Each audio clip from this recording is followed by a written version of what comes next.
Hello there, and welcome to this episode of Kennedy Saves the World. So, Jimmy and I obviously get together every Monday, and we talk about the weekend that was and what's coming up in the near future. And, this podcast is a launching pad for Jimmy Failla's career. As you heard just a few weeks ago, he had the big moon landing special on Fox Nation, which was the biggest hit they've ever had on that platform. And we're really proud of that. And I think it's probably because of the podcast. But Jim, you have something else very exciting coming up. Yes, and just to clarify, when she says biggest hit, from a bong. It was from a bong. They saw the... Well, let's, take the... The point is puff, puff, give, puff, puff, Walks is as a hit, Walks as good as a hit. You're talking like me now. This is high security clearance info that you only get from riding on the K train. But yes, my 1 hour stand-up comedy special, which will stream on Fox Nation, air on the channel, is taping October 13th at the Paramount in Huntington, Long Island. That is amazing. Come on down. Jim, this is such incredible news because I have had the great pleasure of seeing your set on the Laughs and Liberty tour. Yes, we've been working it out together. The highlight of my spring and summer. I have loved all the dates that we've done. I've loved getting to know people in person, but the best part for me is watching your set. So I get to watch from the wings, and I know that you have been not only writing a book, but you have been writing new material for this special. Yeah. This is what is that like for you? It's kind of a wild thing because what you're trying to do, for real, is you're trying to have a point, like a 1 hour point. So the point of this special, okay, is I'm trying to give people perspective. It's going to be called American Privilege. And it's about perspective and things everyone has lost sight of as we sit here and fight politically day in and day out. It is by no means like a recruiting pitch to be a Republican. Yeah. It's not a call to arms. It's kind of a call to chill the fuck out. Yeah. That's the point of the special. And that's kind of the vibe of what I do. So in a way to make that process a thing, to make that a finite point on your special, is you basically try to corral everything you think needs to be addressed in society that would be a fix. Okay? So it's almost like you're writing a 1 hour op-ed filled with things that would get you fired if the op-ed landed on .com. That's basically what it is. Let's say you were going to write an op-ed. So if this were on a respectable platform, you'd be canceled in a minute. No, if there was going to be a cover image for this special, it's my taxi license. I don't think it should be anything else. I think that's all it should be. Maybe your mugshot. But thank you. But oddly, no. Isn't that weird? Yeah. I mean, I have enough law enforcement in the family and stuff like that. But I used to get mock arrested. And I'm going to talk about this in the special because my dad was a Nassau County cop growing up. His friends used to show up to like the high school where we were like drinking in the parking lot on a Friday night. And his buddy Don Robert would arrest me and drive me home. I'd be like, dude, what are you doing? And he's like, I'm getting you laid. He's like, do you realize like what a badass you're going to be because you got arrested? And then I'd get driven home. And then I would come back out of my house 2 hours later and be like, yeah, I told those pigs to go screw. And everybody there was like, oh. And granted, it was mostly men. But the point is, I had street cred now. Yeah. And, you had some football players with stars in their eyes. Back to your early point about a walk being as good as a hit. So American Privilege, be funny for an hour, but give people perspective. I think what you and I are doing on the Laughs and Liberty tour, where everyone can see us, August the 25th in Vegas. Yes. Green Valley Ranch. Friday night, this Friday. Hey, girl, come on down. Your carrots in it. Thank you. Is we're always trying to just give them perspective. It's because that's what stand-up is. It's kind of like a take. It's like a family meeting. Like, this is what's going on in the world. This is what I think about it. This is, maybe a different way of thinking about it for you guys. But you're just there for truth. I mean, jokes work because people agree with some basic logic in them. And that's what makes comedy a thing. It's that people, you hear those moments when you're in the audience and you're like, oh my gosh, we were just talking about this on the way over. Yes. That's the point of comedy. You're trying to unearth these truths. So let me ask you this.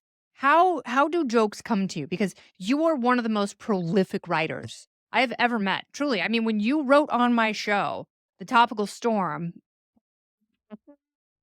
every day, like wall to wall packed with jokes. And you were also writing jokes for a morning radio service. Like, you were writing all day long. So when did the jokes come? Like, do you sit down with a laptop open, or is it stuff that you say during your radio show that you write down and you go, oh, that's actually pretty good, and then you develop it later?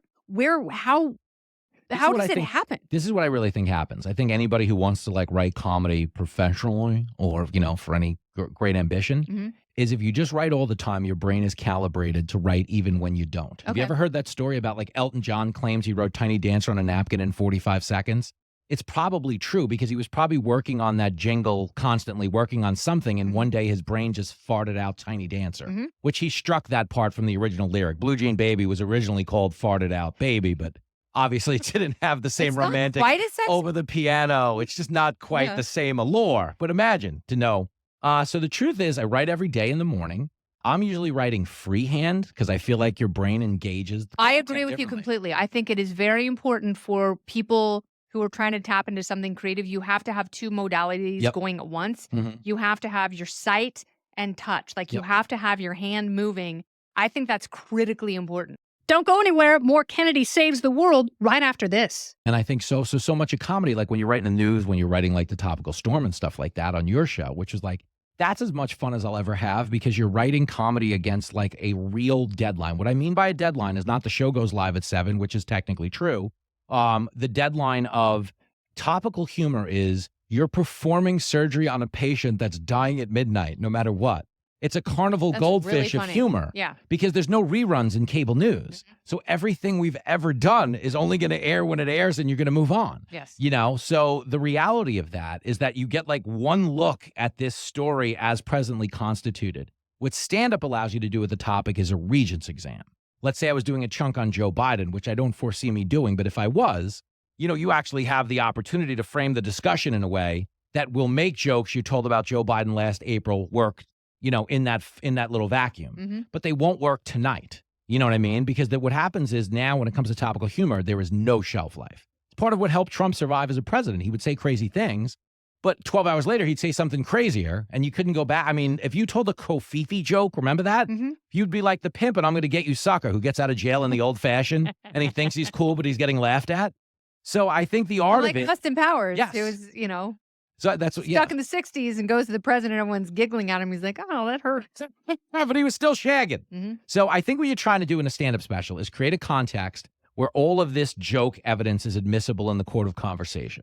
And I'm trying to give them a perspective so you have something to say. Because comedy with a point of view is a lot more potent to your audience than just random, you ever notice that the baggage claim, which is great, but they can't really take it with them. They can't take an emotion home. And I think you want to affect them because what do the best songs do? They make you emotional. Yes. You know what I mean? They come from and they work on different levels. Yes. I mean, that's why to me, the best songs are so incredible because it's poetry. Like it's really beautiful words. If it's really good, it's beautiful words that speaks directly to you. Yep. If it's great, then there's a nice melody to go along with it. If it's phenomenal, the singer has an absolutely beautiful voice that elevates it even more. So as we sit and talk about this, I think of some of my favorite stand-up specials, like Eddie Murphy, Delirious. Yep. And, Richard Pryor and Ricky Gervais and Dave Chappelle. So there's a take. So what do you have in common with them and what are you trying to accomplish? Like, do you want this to live beyond eternity? Do you want in 10 years from now when your son has graduated from college, sitting around with his friends, showing them his dad's comedy special, do you want it to be as present then as it is today? I think the goal is for everything you create and put your name on, you just want it to be great. Because the truth is we're going to die. This stuff is going to live on. And you really don't want people to look back and be like, yeah, I kind of had a decent career, made a run, but man, that special sucked. You know what I mean? So for me, you just want to bulletproof it and truly think it's as good as you could make it in the time you had to do so. And you can kind of make peace with that. But I think that's always been whatever my business model is. Like, I don't think when I got into showbiz, I was already like 30 and getting ready to drive a cab. I don't think they were like, if there was some guy out there who just knocked his wife up with no health insurance that went to community college, we really need more of that in show business. I don't know that there was a niche, but I think you create your own niche in stand-up. Yeah. And in any line of work by just like doing the pants off of whatever the job is, because it'll create a market, a bigger market for whatever you do next. And I think that's just always been the goal. So you're trying to use this special, I guess, to use it as a 1 hour opportunity to further the demand for what you do. I think that's always the goal. And, you could say nice things about Hollywood Walk of Fame, but I'm going to be there anyway. I mean, it's Hollywood, Florida. Okay, it's not Hollywood, California. But the point is I'm going to be there. Okay, there's a Denny's. I've gotten a lot of those omelets. Okay, if they didn't, it would be criminal not to put me on that walk of fame. I figured you for a moons over my hammy guy. So Fake moons. We talked about this. let's be honest here for just 1 second. Who is going to have the funnier special? You, Kaylee McEnany, or Bill Hemmer? They're both comedy stalwarts in their own regard. Or people don't know that. The amount of profanity out of the Kaylee special, I think, is going to shock people. Kaylee McEnany live from Like the podium. Bob Saget. God rest his soul. I think it's going to be out there. Hemmer's is deep.